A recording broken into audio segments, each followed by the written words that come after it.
السلام علیکم، میں ہوں تہمین شیخ۔ ذرا غور سے دیکھیں اس تصویر کو۔ اس تصویر میں جو آپ کو آدمی نظر آ رہا ہے، اس آدمی کا نام ہے عدیل شاہ۔ عدیل شاہ ایک شادی شدہ آدمی ہے، 3 بچوں کا یہ باپ ہے۔ 14 جون کو عدیل شاہ کام شام ختم کر کے اپنے گھر رات کو 10 بجے آیا۔ روٹین کے مطابق بیگم نے کھانا شانا ڈال کر دیا، کھانا کھایا۔ اب عدیل چائے کو پسند نہیں کرتا تھا اور نہیں پیتا تھا، لیکن اس دن بیوی نے بضد ہو کے چائے پلائی، چونکہ اس چائے میں خاتون نے، بیوی نے نشاور دوا مکس کی ہوئی تھی۔ در حقیقت وہ اس دوا کو ڈال کر پلانے کا مقصد اس کا یہ تھا کہ اس نے جو پلان کیا تھا اس کے مطابق وہ اپنے شوہر کو مارنا چاہتی تھی۔ اپنے دوست کو ساتھ ملایا، پیٹرول ڈلوایا، آگ لگوائی۔ 5 دن عدیل ہاسپٹل میں زندگی اور موت کی جنگ لڑتا رہا اور پھر 5ویں دن ہار گیا، اللہ کو پیارا ہو گیا۔ اچھی خبر یہ ہے کہ پولیس نے عدیل کے ملزمان کو گرفتار کر لیا گیا ہے۔ میری بات اس حوالے سے بڑی تفصیل کے ساتھ متعلقہ SHO کے ساتھ ہوئی۔ اس کے علاوہ میری بات عدیل شاہ کے والد کے ساتھ ہوئی اور انہوں نے مجھے ہر سوال کا جواب بڑی تفصیل کے ساتھ دیا ہے۔ بیوی جو ہے اس نے اپنے شوہر کو کروایا۔ اس شخص کا مفاد کیا ہے جس نے بیوی کے ساتھ مل کر قتل کیا؟ تو معاملہ ہے کیا، یہ سب میں آپ کو بتاؤں گی۔ تفصیلات یہ ہیں کہ یہ قصور کا علاقہ ہے، راجہ زنگ، جہاں پر رہتی ہے فیملی، اور یہ جو فیملی ہے اس میں گھر کے سربراہ کا نام اقبال شاہ ہے۔ اس کا بیٹا ہے عدیل شاہ اور عدیل شاہ کی عمر 28-29 سال ہے۔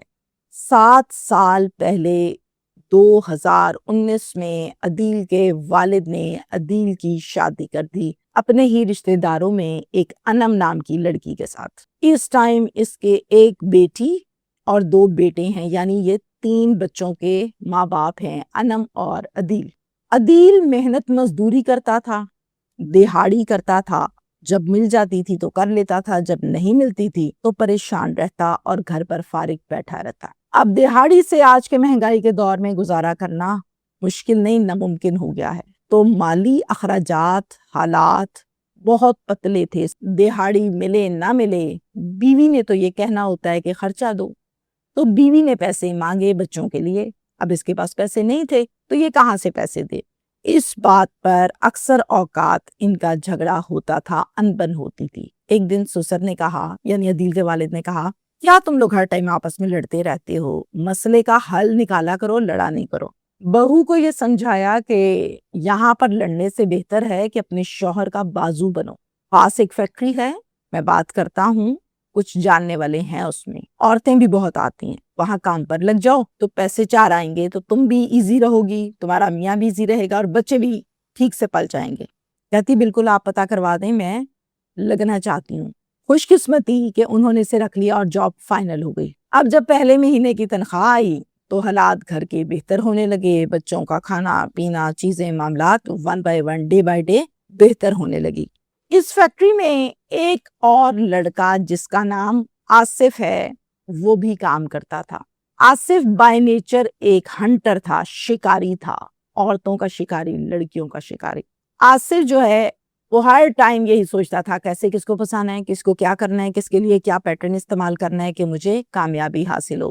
انم جب یہاں پر گئی اور نئی نئی لگی تو سب کی نظر میں تھی، اسی طرح سے آصف کی نظر میں بھی تھی۔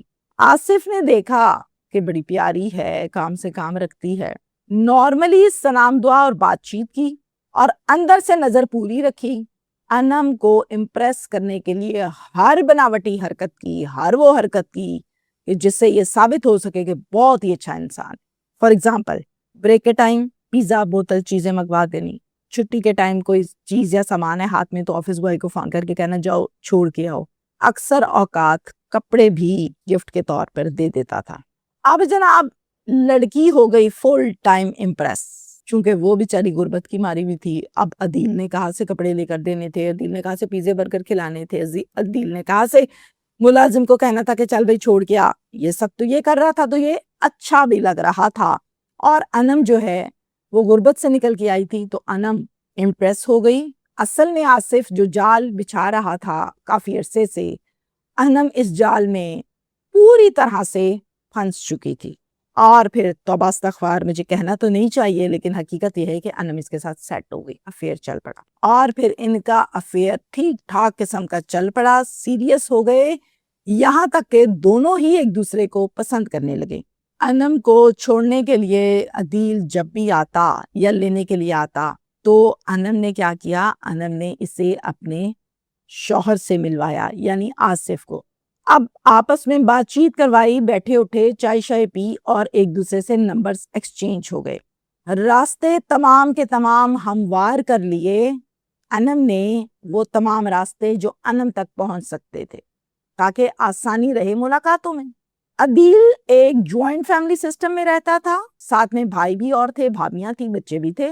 تو عدیل کا ایک بھائی جس کا نام اسامہ ہے، اس کی بیوی نے یعنی کہ بھابی نے عدیل کو ڈھکے چھپے لفظوں میں یہ بتایا کہ انم فیکٹری سے آ کے کمرے میں آرام سے چپکے چپکے باتیں کرتی ہے فون پہ، نہ جانے کس سے کرتی ہے، اور بڑی لمبی لمبی بات کرتی ہے، میرے منہ میں خاک، ذرا بھائی چیک کر لو کہیں ایسا نہ ہو کہ کل کو بدنامی ہو۔ چلے میں کر لیتا ہوں چیک۔ عدیل نے کہا فون دے دو ادھر۔ کہتی کیوں، فون کیوں دوں؟ دلیری چیک کریں بے شرمی کی۔ نہیں دوں گی۔ کیوں نہیں دو گی؟ وجہ کیا ہے فون نہ دینے کی؟ میری مرضی، میرا فون ہے، مرضی نہیں چلتی، میں تمہارا شوہر ہوں، مجھے فون چاہیے اور میں نے تمہارا فون دیکھنا ہے۔ ایسا کیا ہے جسے تم چھپاتی ہو اور گھنٹوں فون پر باتیں کس سے کرتی ہو؟ امی سے کرتی ہوں، باجی سے کرتی ہوں، تمہیں اب اس پر بھی اعتراض ہے؟ اس طرح سے میاں بیوی کا آپس میں شدید جھگڑا ہوا۔ وہ مانگے موبائل، بیوی موبائل نہ دے، اور اس پر شدید جھگڑا ہوا۔ الٹا اسے کہتی ہے کہ تم شک کر رہے ہو میرے پہ، تم اتنے گندے آدمی ہو، تم میرے پہ شک کر رہے ہو۔ الٹا آگے سے اس کو پڑھ رہی ہے۔ ہوتا کیا ہے، اگلے دن فیکٹری گئی، ساری رام کہانی آصف کو سنائی کہ میرا بہت جھگڑا ہوا ہے، میں تو رہ نہیں سکتی تمہارے بغیر، یہ باز نہیں آ رہا، مجھے بار بار کہتا ہے فون دکھاؤ، کب تک چھپاؤں گی؟ وہ کہتا ہے جی میں بھی نہیں رہ سکتا تمہارے بغیر، اب اس کا کوئی پکا بندوبست کرو۔ کہتی کیا پکا بندوبست کریں؟ چلو پھر ایک پلان کرتے ہیں۔ اب وہ پلان ان دونوں نے جو بنایا میں وہ آپ کو سنانے لگی ہوں، اصل میں جو وقوع ہوا۔ 14 جون کو رات کے 10 بجے عدیل گھر آیا اپنے کام سے، روٹین کے مطابق کھانا شانا دیا، اور کھانا دینے کے بعد اس نے چائے بنائی، عدیل کو چائے دی۔ عدیل کہتا میں نے نہیں پینی، لیکن اس کا میں بنا کے لے آئی ہوں پیار سے، تو باپ پی نہیں رہے ہیں۔ دراصل چائے اس لیے بضد تھی پلانے کو کہ اس چائے میں اس نے نیند کی گولیاں ملا رکھی تھی تاکہ یہ پیے اور نیند بے ہوش ہو جائے۔ یہ سب کچھ چل رہا تھا کہ دروازے پہ ٹک ٹک کی آواز آئی، جیسے دروازہ کسی نے کھٹکایا۔ صحن میں سو رہے تھے والد صاحب اٹھے، دروازہ کھولا تو دیکھا کہ آگے کھڑا ہوا ہے آصف۔ کہتے ہیں انکل جی عدیل کو بھیج دیں، بڑا ضروری کام ہے، مجھے معذرت چاہتا ہوں اس ٹائم آپ کا گھر کا دروازہ کھٹکھٹا رہا ہوں۔ باپ کہتا ہے اچھا پتر ڈھونڈتے ہوں، میں اٹھ گیا، میں بلانا انہوں، اور پھر عدیل کو جا کے بتایا، خود واپس چارپائی پر لیٹ گئے۔ عدیل نے کہا ہاں صرف سب خیر تو ہے اس ٹائم؟ خیر ہے، سب ٹھیک ہے؟ کہتا ہاں سب ٹھیک ہے یار، میں نے ایک جگہ پر جانا تھا بڑا ضروری، تو میں اکیلا نہیں جا رہا تھا، میں نے کہا چل تو ساتھ چل، تو عدیل کہتا ہے بالکل ٹھیک ہے میں تیرے ساتھ چل۔ تو بس جانا تو نے کس جگہ ہے اور اس ٹائم کیا کام ہے تجھے؟ بتاتا ہوں نا، چل تو بیٹھ۔ بائک پہ اس کو بٹھا لیا، ریس دی، اور وہاں سے یہ دونوں چل پڑے۔ رات 12 بجے کا ٹائم تھا، سنسان علاقہ، ویران علاقہ، گھنی رات، گہری رات، وہاں پر لے گیا، اور جا کر جیسے ہی بریک لگائی، وہ نیم بے ہوشی کی حالت میں، چونکہ اس نے تو دوائی شوائی پی ہوئی ہے، اب یہ نیم بے ہوش ہے، پراپر رسپونڈ نہیں کر سکتا، اپنے آپ کو پروٹیکٹ نہیں کر سکتا، مذمت نہیں کر سکتا۔ وہاں پر جا کر وہ پیٹرول کی بوتل کھولی جو یہ شخص جاتے ہوئے اپنے ساتھ لے کر گیا تھا، یعنی آصف، ساری بوتل چھڑکی، چھڑکنے کے بعد آگ لگائی، تو جناب اس کا کام تو ہو گیا پورا، یہ وہاں سے فرار ہو گیا۔ اب عدیل تو تکلیف کے مارے چیخو پکار، ہائے ہائے خدا کی کرنی، کہ ایک شہری گزر رہا تھا، اس نے دیکھا کہ آدمی جل رہا ہے، اس نے آگے ہو کے آگ بجھائی، 15 پر کال کی، عدیل کو ایمبولنس بلا کر ہاسپٹل شفٹ کیا گیا۔ اب ہاسپٹل تھا انڈس ہاسپٹل جو رائیونڈ میں واقع ہے، وہ والا، بہت اچھے سے انہوں نے فوراً اس کو ٹریٹ کیا، اس کے گھر پر اطلاع بھی دے دی، اور والد صاحب اس خبر کو سننے کے بعد روتے پیٹتے پہنچ گئے پیچھے انڈس ہاسپٹل میں، اور پھر بیٹے کے پاس آئے تو قدرتی طور پر عدیل کو ہلکا ہلکا ہوش آ رہا تھا۔ اب نیم بے ہوشی تھی، پھر بھی کبھی آئے ہوش کبھی جائے، آنکھیں کھولے آنکھیں بند کریں۔ باپ نے پوچھا بیٹا کس نے کیا یہ سب؟ بیٹا کون ہے؟ مجھے صرف نام تو بتا۔ آگے سے کہتا ہے آصف نے کیا یہ سب کچھ، وہ مجھے مارنے کے لیے ہی تو لے کر گیا تھا ابا، اسے کوئی کام نہیں تھا۔ اب بہت دیر لگا کے اتنی بات یہ سمجھا پایا۔ تھانہ راجہ جنگ کی حدود کا وقوع ہے تو تھانہ راجہ جنگ سے SHO علی اکبر جو کہ ایک کمپیٹنٹ آفیسر ہیں وہ اپنی ٹیم کے ہمراہ موقع پر آئے، موقع دیکھا اور پھر عدیل جو ہے اس کے انتظار میں ہوئے کہ عدیل کو ہوش آئے گا۔ قدرت خدا کی عدیل کو ہوش آیا اور عدیل نے اپنی سٹیٹمنٹ دی، SHO نے نوٹ کی اور یہ تمام معاملات ہوئے۔ ایک پرچہ درج کر لیا گیا نامزد، مدعی بنے والد صاحب، اور یہ نامزد پرچہ 2 ملزمان کے خلاف تھا، ایک تو بیوی انم، دوسرا دوست آصف۔ پولیس نے جناب ایسے کام کیا ہے، علی اکبر نے، ان کی ٹیم نے، اور پھر کامیابی اللہ نے دی کہ انہوں نے 24 گھنٹوں کے اندر بلکہ یہ کہیں گے کہ چند گھنٹوں کے اندر ریڈ کی اور جناب پکڑ لیا آصف کو بھی اور پکڑ لیا بی بی انم کو بھی، یعنی دونوں ملزمان گرفتار کر دیے گئے۔ اب یہاں پر ہاسپٹل کی طرف واپس آ جاتے ہیں۔ انڈس ہاسپٹل ہے، انڈس ہاسپٹل میں جہاں عدیل کا ٹریٹمنٹ ہو رہا ہے وہاں 1 2 3 4 5 دن گزر گئے، لگاتار عدیل جو ہے اس کا علاج جاری ہے۔ یہ جنگ 5 دن کے بعد عدیل ہار گیا اور عدیل فوت ہو گیا۔ اب ایک تگڑا پرچہ تو پہلے ہی دیا گیا تھا، اس کے اندر 302 کی دفعہ بھی ایڈ کر دی گئی یا آزاد کر دی گئی۔ اب یہ 3 بچے کہاں پر ہیں جو عدیل کے تھے؟ عدیل تو بیچارہ اللہ کو پیارا ہو گیا جل کر۔ یہ تینوں بچے دادا کے پاس ہیں اور دادا بڑے بنے انرجیٹک دیکھے کہتے ہیں کہ میری نسل ہے، میں پالوں گا، میں کام کروں گا، میں کر سکتا ہوں۔ بہت اچھا لگا مجھے سن کے۔ یہاں تک ہے ہماری آج کی سٹوری۔ میسج میرا اس کیس میں شادی شدہ خواتین کے متعلق ہے، ذرا غور سے سنیے گا اور جو دل برداشتہ ہو جائیں، میں نے تو پھر کہہ کے ہی ہٹنا ہے، میں نے تو کوئی نہیں باز آنا، میری روٹین ہے۔ 3 بچوں کے بعد شوہر پیارا نہیں لگتا، شوہر پسند نہیں ہے، شوہر کا ہاتھ ٹائٹ ہو گیا ہے تو شوہر برا لگنے لگ گیا ہے۔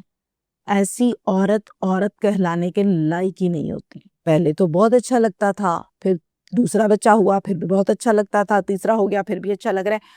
اب اگر باہر والا آپ کو شاپنگ چیزیں پیزے کھلا رہا ہے تو آپ کی قیمت تو پھر پیزا تھی نا، آپ بک گئی پیزے کے اوپر، آپ سوٹ کے اوپر بک گئی، آپ کی قیمت یہی تھی۔ دن برے آنا، تنگ دستی ہونا یا پیسوں کی کمی ہونا کوئی فرق نہیں پڑتا۔ انسان کی عزت کروڑوں کی ہے، پیسے گنی جا سکتے ہیں، عزت گنی نہیں جا سکتی۔ ایسی عورتیں جو تنگ دستی میں آ کر شوہر کے ساتھ یہ حرکتیں کرتی ہیں کہ اس کی عزت کو گلیوں میں بیچیں، فیکٹری میں بیچیں، ایسی عورت کو مجھے تو ایسا لگتا ہے کہ ٹھیک ٹھاک قسم کا سیٹ کرنا چاہیے تاکہ دوبارہ ایسی کوئی غلطی نہ کرے۔ دونوں کے دونوں اب جیل کاٹیں گے اور ٹھیک ٹھاک ستھری کاٹیں گے۔ ان کا کیا قصور تھا 3 کا معصوموں کا؟ باپ ان کا چلا گیا دنیا سے اور ماں بھی ہوئی سوئی نا برابر ہے۔ تو ایسی مائیں آنکھیں کھولیں، کان کھولیں، خدا کا واسطہ ہے، اپنی زندگی بھی برباد کرتی ہیں، اپنی آخرت بھی کرتی ہیں۔ Thank you.